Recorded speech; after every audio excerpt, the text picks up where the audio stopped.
31 دسمبر 2021 ہے، یعنی اس سال کا آخری دن ہے۔ اسی مناسبت سے آج کے جمعۃ المبارک میں گفتگو کی جائے گی کہ جس کا عنوان زندگی کا ایک اور سال بیت گیا، اور دوسرے لفظوں میں یہ کہیں گے کہ ایک اور اینٹ گر گئی دیوار حیات کی، کہ زندگی کے جو اللہ تعالیٰ نے سال دیے تھے ان سال میں سے ایک سال کم ہو گیا، موت تو طے ہے اور اتنا ہی میں اپنی قبر کے اور اپنی موت اور آخرت کے نزدیک ہو گیا۔ عزیز محترم، مقدمے کے طور پہ سب سے پہلے یہ بات عرض کروں گا کہ دیکھیں پوری دنیا کی قومیں ابتدائے زمانہ سے لے کر آج کے دن تک انہوں نے ہمیشہ اپنے کاروبار اور اپنے معاملات اور اپنے کلچر کے معاملات کو دیکھنے کے لیے تاریخ کا اور وقت کا استعمال کیا، یہاں تک کہ جب صحابہ رضوان اللہ اجمعین نے چاند کے متعلق سوال کیا کہ یا رسول اللہ، آپ نے یہ ہمیں بتایا کہ کائنات کی ہر چیز فائدے سے خالی نہیں ہے، تو ہمیں یہ جو چاند نظر آ رہا ہے اس کا کیا فائدہ ہے؟ قرآن پاک کے الفاظ ہیں وَيَسْأَلُونَكَ عَنِ الْأَهِلَّةِ کہ یہ آپ سے چاند کے بارے میں سوال کرتے ہیں۔ قُلْ هِيَ مَوَاقِيتُ لِلنَّاسِ آپ کہہ دیجئے کہ یہ لوگوں کے وقت کو مقرر کرنے کے لیے ہے۔ تو یہ بات تو طے ہے کہ تاریخ اور وقت یہ شروع سے آخری زمانے تک ہر کسی کی ضرورت ہے، البتہ اب کسی کے لیے تاریخ کا کیا معیار ہے، کسی کے لیے کیا معیار ہے۔ لہٰذا یہودیوں نے اپنی تاریخ کی ابتدا اس وقت کی جب بیت المقدس خالی ہوا، اور اسی طرح عیسائیوں نے اپنی تاریخ کی ابتدا اس وقت کی جب حضرت عیسیٰ کی ولادت ہوئی، اور بعضوں نے کہا حضرت عیسیٰ علیہ السلام کی جب وفات ہوئی اس وقت اس کی ابتدا کی، اور قریش مکہ نے واقعہ فیل کے بعد اپنی تاریخ کی ابتدا کی، اور یہاں تک کہ جو کرسچن ہیں، عیسائی ہیں، 1600 میں انہوں نے ایک دن منانے کا اعلان کیا کہ جس کا نام ہیپی نیو ایئر دیا گیا، کہ جس میں محافل سجائی جاتی تھی اور جس میں شور و غل کیا جاتا تھا۔ دوسری طرف اگر ہم اپنی اسلامی کلچر اور اگر ہم اسلامی تہذیب و ثقافت کو، عزیزان محترم، سب سے پہلی بدقسمتی یہ ہے کہ آج ہم اپنی تہذیب و ثقافت جو اسلامی ہے اس کو بھولتے چلے جا رہے ہیں۔ اسلامی تاریخ کو اگر ہم دیکھیں تو حضرت عمر فاروق رضی اللہ عنہ کے زمانے میں ہمارا وہ سال کہ جس کو انہوں نے کہا کہ یہ محرم سے شروع ہوگا اور انہوں نے کہا کہ یہ آخر تک جائے گا، ماں سوائے اس کے کہ آج کل بچوں کو بھی جنوری، فروری، مارچ، اپریل، مئی، جون، جولائی یاد کروایا جاتا ہے، لیکن اسلامی مہینے کیا ہیں؟ اور اگر کسی سے پوچھا جائے کہ اسلامی تاریخ کی ابتدا کہاں سے ہوئی ہے تو عزیزان محترم حضرت عمر فاروق رضی اللہ عنہ کے زمانے میں یہ جو ہجری کی تاریخ تھی یہ شروع ہوئی تھی، اور اس وقت اب نوٹ کریں یہاں تک کہ شریعت مطہرہ کا پورا مزاج اسلامی تاریخ کے مطابق ہے۔ ہم روزے رکھتے ہیں اسلامی کیلنڈر دیکھ کے رکھتے ہیں، افطاری کرتے ہیں کیلنڈر دیکھ کر کرتے ہیں، یہاں تک کہ اگر نماز کا وقت بدلنا ہو تو ہم یہ نہیں کہتے آج یہ تاریخ ہے 31 دسمبر ہے، نہیں، اسلامی کیلنڈر کے مطابق ہم اپنی عبادات کو سر انجام دیتے ہیں۔ اس سے یہ اندازہ ہوا کہ ٹھیک ہے دفاتر، یونیورسٹی، کالجز، ہر جگہ پر یہ جو دوسرے شمسی جو مہینے ہیں اس اعتبار سے کاؤنٹ کیے جاتے ہیں، لیکن اسلام میں محرم، صفر، ربیع الاول اس کو اہمیت دی گئی، اور اگر کچھ مہینے یاد بھی ہیں تو صرف رمضان کا یاد ہے کیونکہ وہ آتا ہے، سفر کا اس وجہ سے یاد ہے کہ اس میں نحوست ہے، اور 2-3 چیزیں مہینے یاد ہوں گے بس۔ حالانکہ جس طرح جنوری، فروری یاد ہے تو محرم، صفر بھی یاد ہونے چاہیے۔ اپنی اسلامی تہذیب اور ثقافت کو کبھی بھولنا نہیں چاہیے عزیزان محترم۔ سال گزر گیا ہے، فارسی کا ایک شعر ہے، عمر برف است آفتاب ہنوز، آند کے مان خواجہ غر ہنوز، کہ میری جو زندگی ہے وہ برف کی طرح ہے کہ وہ پگھلتی جا رہی ہے اور اس پر سورج کی روشنی بھی پڑتی جا رہی ہے، آند کے مان خواجہ غر ہنوز، کہ ایک انسان ہے کہ اس کے باوجود بھی اپنے زندگی سے دھوکے میں پڑا ہے۔ تو اس لیے عزیزان محترم اس کے ساتھ ساتھ اگر ہم یہ کہیں کہ اگر میں ان تقریب میں شامل ہوتا ہوں یا اگر میں ہیپی نیو ایئر کا کیک کاٹتا ہوں یا میں گھر میں کوئی بناوٹ کر لیتا ہوں تو عزیزان محترم یہ بات تو شریعت مطہرہ کے مزاج کے بالکل خلاف ہے۔ بندہ مومن اور مسلمان ہمیشہ کبھی اپنی تاریخ کو نہیں بھولتے۔ سچا مومن ہمیشہ اپنے رسول اللہ صلی اللہ علیہ وسلم اور صحابہ اور تابعین کے طرز عمل کے خلاف کوئی کام نہیں کرتا۔ کیا یہ کام رسول اللہ نے کیا؟ کیا صحابہ نے کیا؟ کیا تابعین نے کیا؟ اگر ہمارے جو آئیڈیل ہیں انہوں نے وہ کام نہیں کیا تو کیسے میں شریعت مطہرہ کے مزاج کے خلاف کوئی کام سر انجام دے سکتا ہوں کہ جس سے اللہ کی بسا اوقات ناراضگی کا سبب ہے۔ ایک طرف یہود و نصارہ، ایک طرف Switzerland, U S A, you کے خوشی منا رہے ہیں اور بیائی ہی اسی انداز اور اسی طرز عمل پر مسلمان بھی منا رہے ہیں، تو عزیزان محترم بظاہر دونوں میں کیا فرق ہوا؟ آپ صلی اللہ علیہ وسلم نے 1400 سال پہلے جس دین کی محنت کی تھی مسلمانوں کے اندر، ایک ثقافت اور ایک تمدن انسانوں کے جسموں میں نافذ کرنے کی کوشش کی تھی، اور صحابہ رضوان اللہ اجمعین نے ہو بہو دین کو سمیٹا لیا، اپنے سینوں میں محفوظ کیا اور اس امت تک پہنچایا۔ اس دین پر میں اور آپ اگر اپنی زندگی گزاریں گے تو اسی میں دنیا اور آخرت کی کامیابی ہے۔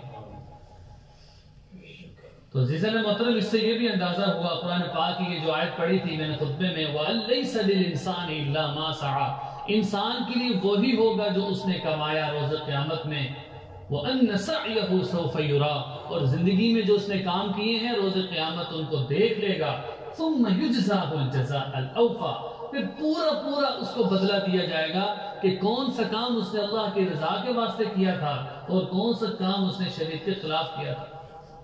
پھر دوسری آیت ہے اقترب للناس حسابهم، انسانوں کے حساب کا وقت قریب آ گیا ہے، وهم فی غفلت معرضون، اور اس کے باوجود وہ غفلت میں پڑے ہوئے ہیں۔ اس لیے محترم یہ احساس دل کے اندر پیدا ہو کہ ایک سال کم ہو گیا ہے، اب میں عبادات میں سب سے پہلے تزکیہ نفس ہوتا ہے کہ اپنا میں تزکیہ نفس کروں۔ جس طرح ایک دکاندار کاروباری بندہ کیا کرتا ہے کہ وہ مہینے کے آخر میں حساب کتاب کرتا ہے، یہاں تک کہ بڑی جو کمپنیز ہیں وہ اپنی کمپنی کا آڈٹ کرواتی ہیں، کلوزنگ کرواتی ہیں کہ سال کا آج 31 دسمبر ہے، ہر سب بینک بند، سب چیزیں بند، کلوزنگ ہو رہی۔ کیا مطلب؟ کہ وہ حساب کرتے ہیں کتنا منافع ہوا، کتنا نقصان ہوا۔ تو عزیزان محترم بندہ مومن کی جو زندگی ہے وہ بھی تزکیہ نفس سے خالی نہیں ہے، وہ تزکیہ نفس اس طور پہ کرے کہ میں نے جو 1 جنوری کو جن عزائم کے ساتھ میری نماز کا جو اہتمام تھا، اللہ کے ساتھ جو تعلق تھا، آج 31 دسمبر ہے، کیا اس دن میں میرا اللہ کے ساتھ تعلق بڑھا ہے یا کم ہوا ہے؟ میری نمازوں کا اہتمام بڑھا ہے یا کم ہوا ہے؟ باوجود اس کے کہ میں اپنی قبر کے اور قریب ہو گیا ہوں، میں اپنی موت کے اور قریب ہو گیا ہوں۔ تو اس لیے محترم پہلی چیز اس میں کیا ہوگی؟ تزکیہ نفس، کہ میں اپنے نفس کا تزکیہ کروں، جس کو ہم کہتے ہیں محاسبہ کریں۔ قد افلح من تزکا، جس کی طرف قرآن پاک کی اس آیت نے اشارہ کیا کہ کامیاب ہو گیا جس نے اپنا تزکیہ نفس کیا۔ اور دوسری میں قد افلح من زکاہا، وہ کامیاب ہو گیا جس نے تزکیہ کر لیا۔ وقد خاب من دساہا، اور نامراد ہو گیا کہ جس نے اپنا تزکیہ نہ کیا۔ تو عزیزان محترم اس لیے پہلی چیز کیا ہے؟ بنیادی چیز ہے کہ میں اپنے نفس کا تزکیہ کروں، اور اس کے ساتھ ساتھ کیا ہے کہ اپنے اعمال کی فکر کرے کہ میرے اعمال میں بہتری آ رہی ہے یا کمی ہوئی ہے۔ اس لیے عزیزان محترم محاسبہ نفس یہ مومن کی بنیادی چیز ہے کہ وہ اپنے نفس کا محاسبہ کرے۔ اچھا، اب نفس کا لفظ آیا ہے، یاد رکھیے انسان کے جو جسم ہے وہ 2 چیزوں کا مجموعہ ہے، ایک روح اور دوسرا جسم۔ یہاں تک کہ بعض نے کہا کہ نفس ہے، یہ جو جسم ہے یہ نفس ہے، اور علماء نے لکھا کہ نفس کی 3 قسمیں ہوتی ہیں۔ سب سے پہلا قسم، اسی اعتبار سے لوگوں کی بھی 3 قسمیں ہیں۔ سب سے پہلے نفس کی قسم کے بارے میں فرمایا کہ یہ نفس مطمئنہ ہے۔ نفس مطمئنہ سے مراد یہ ہوتا ہے کہ جو آدمی کو گناہ پر مجبور نہیں کرتا، ہر وقت آدمی اپنے اللہ کی عبادت میں مشغول رہتا ہے۔ یہ جو اللہ والے نیک لوگ نظر آتے ہیں یہ نفس مطمئنہ ہیں، یہاں تک کہ اگر ان کو گناہ کا موقع مل بھی جائے تو یہ گناہ نہیں کرتے۔ علماء نے اس کی مثال لکھی حضرت یوسف علیہ السلام کہ جب زلیخا نے ان کو اپنی طرف بلایا تو انہوں نے کیا جملہ بولا؟ قال معاذ اللہ، میں اللہ کی پناہ مانگتا ہوں۔ کہ گناہ کا موقع آنے کے باوجود بھی اپنا معاملہ اللہ کے سپرد کرنا ہے، اس کو کہتے ہیں نفس مطمئنہ۔ وہ نفس کہ جس کی روح بھی اعمال والی ہو اور اس کا جسم بھی اللہ کی رضا والے کام کرنے والا ہو، اس کو کہیں گے کہ نفس مطمئنہ ہے۔ یہ نیکی پر اس کو ابھارتا ہے، گناہ پر اس کو کبھی بھی نہیں ابھارتا۔ لہٰذا انہی کے بارے میں قرآن پاک میں آیت ہے وَأَمَّا مَنْ خَافَ مَقَامَ رَبِّهِ وَنَهَى النَّفْسَ عَنِ الْهَوَىٰ، جو لوگ اللہ کے سامنے کھڑے ہونے سے ڈرتے رہے اور اپنی خواہشات پر قابو کرتے رہے، فَإِنَّ الْجَنَّةَ هِيَ الْمَأْوَىٰ، کہ جنت ان کا ٹھکانہ ہے۔ اس سے پتہ چلا کہ نفس مطمئنہ کیا ہے کہ جو عز و انکساری کے ساتھ اللہ کے سامنے عبادات کرتے ہیں، اللہ کی عبادت کرتے ہیں، اور ہر وقت ان کے ذہن میں یہ رہتے ہیں کہ اللہ کا خوف بھی اور اللہ سے امیدیں بھی، دونوں حال سے ان کی زندگی خالی نہیں ہوتی۔ دوسری قسم نفس کی وہ ہوتی ہے کہ لوگوں کی وہ ہوتی ہے جو نفس لوامہ ہے۔ نفس لوامہ کس کو کہتے ہیں؟ کہ وہ نفس جب انسان کوئی گناہ کرتا ہے اس کے دل کے اندر ایک کھٹکا ہوتا ہے۔ جس طرح آپ صلی اللہ علیہ وسلم سے سوال کیا کہ یا رسول اللہ نیکی اور گناہ کس کو کہتے ہیں؟ آپ صلی اللہ علیہ وسلم نے تعریف فرمائی البر حسن الخلق، یہ جو نیکی ہے یہ خوش خلق ہے۔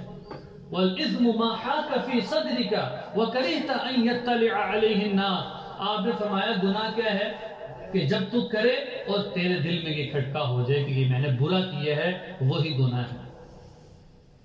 تو اس لیے عزیز محترم، نفس لوامہ وہ ہے کہ آدمی بس اوقات گناہ کرتا ہے لیکن گناہ کی وجہ سے اس کے اندر ایک شرمندگی محسوس ہوتی ہے، اس کے اندر جو حیا کا مادہ فوراً اس کو ابھارتا ہے کہ تو نے غلط کیا ہے، وہ فوراً مسجد میں آتا ہے، نماز پڑھتا ہے، اللہ سے اپنے گناہوں کی معافی مانگتا ہے۔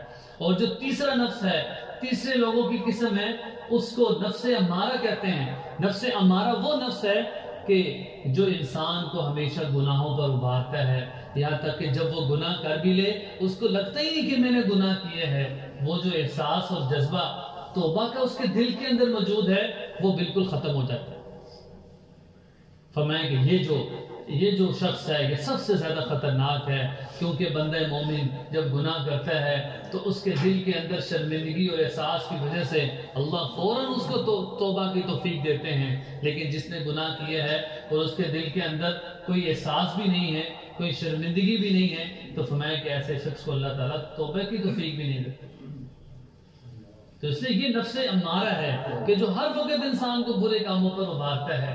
لہذا کوشش کیا کریں کہ اپنے نفس کو نفس مطمئنہ بنائیں۔ قرآن پاک کی آیت ہے کہ جب انسان دنیا سے جا رہا ہوگا یا ایتھا النفس المطمئنہ، اللہ نفس مطمئن کو مخاطب ہو کر کہیں گے ارجعی الی ربک راضیۃ مرضیہ، تو چلی جا اس دنیا سے قبر میں راضی خوشی، فادخلی فی عبادی، میرے نیک بندوں میں داخل ہو جا، وادخلی جنتی، اور جنت میں داخل ہو جا۔ تو یہ وہ نفس ہے جو نفس مطمئنہ ہے، کہ جو مطلوب ہے کہ ایسا